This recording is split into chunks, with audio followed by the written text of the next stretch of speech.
Yo tout le monde et bienvenue dans cette nouvelle vidéo. Je vais vous expliquer comment je suis passé en l'espace de 8 semaines de 3 heures à 2h30 sur distance M au triathlon.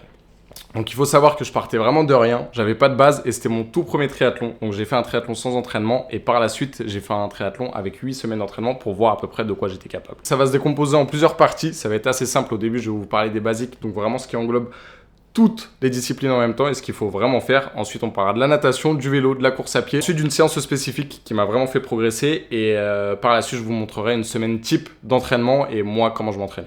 On commence par cette première partie. Donc, les basiques, c'est très simple et c'est bateau, mais vraiment faites-le surtout sur des prépas comme ça de 8 semaines qui sont très intenses ou peut-être que vous allez vous entraîner plus longtemps, je sais pas, mais mangez bien et dormez bien. Tout le monde le répète tout le temps, mais vraiment faites-le. C'est l'un des trucs les plus importants si vous voulez bien récupérer de vos séances. Et deuxième point de ces basiques, ne vous mettez pas la pression et appréciez la prépa. Il ne faut pas être fou des données ou quoi. On n'est pas des professionnels. Vraiment, écoutez votre corps. N'en faites pas trop. Vaut mieux moins en faire que trop en faire. Et apprenez vraiment à apprécier le processus de la prépa. Et derrière, vous allez voir que vous allez beaucoup évoluer puisque vous allez faire d'autres triathlons à la suite de vos 8 semaines. Donc voilà pour les basiques, c'est vraiment bête mais écoutez-le et faites-le, c'est primordial. On passe à la partie natation. La partie natation, ce qui m'a sauvé, c'est vraiment cet accessoire. C'est le conseil que je donne vraiment à tous ceux qui commencent la piscine. Le plus important quand on commence la natation et surtout pour le triathlon où il faut nager des longues distances, c'est la technique. Ça sert à rien de forcer, il faut économiser son énergie pour le reste de la course. Alors apprenez vraiment à nager, décomposez votre mouvement, le pull boy vous le permettra, ça vous fera flotter les jambes. Et vous pourrez vous concentrer uniquement sur le haut du corps et ne forcez pas pendant les séances, apprenez juste à être technique au début, c'est ce que j'ai fait pour ma part et ça a très bien marché. Le dernier conseil pour la natation, nagez beaucoup. C'est un sport qui prend pas beaucoup d'énergie, faites pas forcément des énormes séances de 3000 mètres ou 4000 mètres, mais le but c'est vraiment de nager régulièrement, avoir le feeling avec l'eau, essayez de nager minimum 2-3 fois dans la semaine, c'est le plus important. Maintenant, on passe sur la partie vélo. La partie vélo, c'est différent parce que là, pour le coup, c'est vraiment le volume qui compte. Quand vous montez sur votre vélo, le plus important, c'est de faire des séances de minimum 1 heure, 1 heure et demie. C'est ce que j'ai fait pour ma part. Et il y a 3 types d'efforts que j'ai fait durant cette prépa. Les efforts zone 2. Donc, c'était des sorties qui pouvaient varier entre 2 et 3 heures en sortie longue. Sortie tempo. Donc, ça, c'est les sorties allure de course où souvent, c'était des intervalles. Par exemple, 3 ou 4 fois 15 minutes à allure de course. Et la dernière séance, c'est comme en course à pied. C'était des séances fractionnées tout simplement pour m'améliorer en puissance et augmenter ma VO2 max en cyclisme. Donc, voilà pour les 3 gros types de séances. Et maintenant, on passe sur la dernière partie, la partie course à pied. Alors là, vraiment faites attention, parce que si vous vous lancez dans une prépa, ça va très vite. Les blessures avec la course à pied, on s'en rend pas compte, mais on peut très facilement s'abîmer le cartilage, se créer des périostites qui se transforment en fractures de fatigue. Ça diffère en fonction de chaque personne, mais testez votre corps et ne vous lancez pas dans des programmes trop importants. Vraiment, testez votre corps, comprenez de quoi vous êtes capable et ensuite mettez du volume dans vos courses d'entraînement. Au niveau de la course à pied, c'est pareil, ça doit représenter le deuxième plus gros volume d'entraînement. Donc ça fait vélo, course à pied et piscine. Et à ce niveau-là, il y avait 2 gros types de séances. Donc il y avait les sorties longues, c'était les sorties du dimanche, pareil, ça variait entre 50 minutes et 1 heure et quart. Et au niveau de la deuxième séance, c'était des séances fractionnées, donc souvent par exemple 8 fois 90 secondes en zone 5. Donc ça, c'était vraiment des séances cardio. Donc voilà pour la course à pied. Faites attention au volume, faites attention aux distances, les blessures arrivent très vite. Faites des séances fractionnées et des sorties longues. Et pour l'allure de course, on va en parler tout de suite. Pour travailler l'allure de course, puisque j'en ai pas parlé au niveau de la course à pied, on est environ entre la zone 3 et la zone 4 le jour de course. Et du coup, je voulais vous parler d'une séance spécifique. C'était un enchaînement vélo-course à pied qu'on travaillait uniquement en allure de course. Donc, c'était des séances, par exemple, vous pouvez faire 1 heure d'échauffement. Ensuite, vous faites 4 fois 15 minutes en allure zone 3 avec 5 à 10 minutes de repos en zone 2 entre les blocs, toujours sur votre vélo.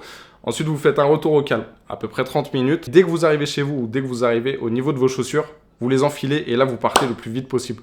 Ce que je faisais dans mon cas, c'est pas forcément le mieux puisque ça génère beaucoup de fatigue, mais je me donnais à fond et je courais 15 minutes à bloc entre la zone 4 et la zone 5. Du coup, j'essayais de le courir entre 3,50 et 4 minutes du kilomètre. Donc, c'était des efforts vraiment intenses, mais ça a vraiment appris à mon corps à gérer cette transition entre le vélo et la course à pied. Donc, voilà, pour cette séance type, ça s'appelle des briques sessions. Renseignez-vous dessus, mais c'est vraiment une des séances spécifiques au triathlon et c'est vraiment magique, donc faites-en, c'est important. Donc maintenant, on passe au niveau de la semaine type. Je vais vous la montrer sur un tableau et comme ça va pouvoir vous donner une idée à peu près et vous allez pouvoir copier et modeler en fonction de votre niveau. Voilà, je vous ai écrit une semaine type. Donc pour le lundi, vous allez voir que c'était très cool parce que c'était 1 heure de vélo en zone 2 et l'après-midi 1800 mètres de nage.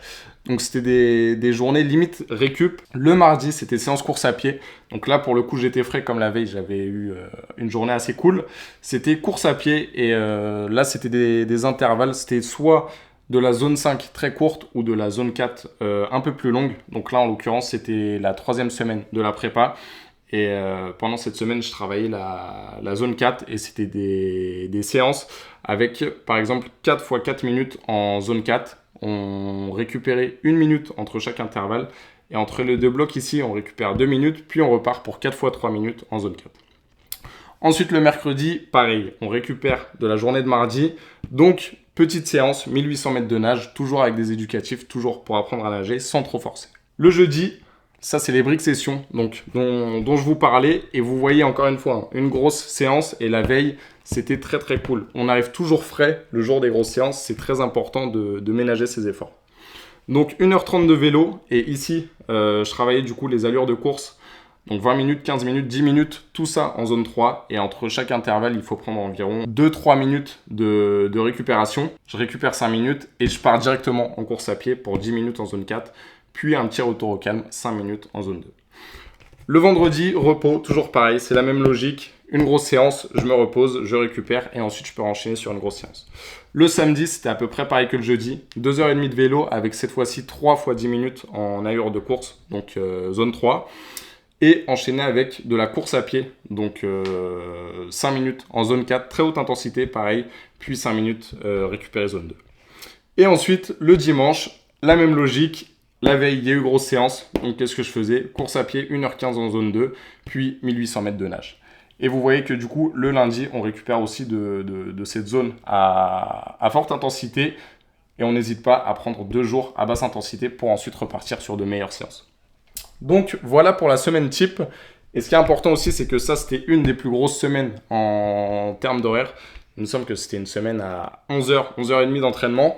Mais le plus important aussi, c'est sur vos 8 semaines, vous montez progressivement. Donc par exemple, vous commencez avec 8 heures d'entraînement, vous montez jusqu'à la 3e semaine à environ 10 heures d'entraînement. Et dès que vous arrivez à la 4e semaine, vous baissez vers 6 heures, 7 heures pour vraiment récupérer des 3 semaines qui viennent de se passer, pour récupérer de vos efforts.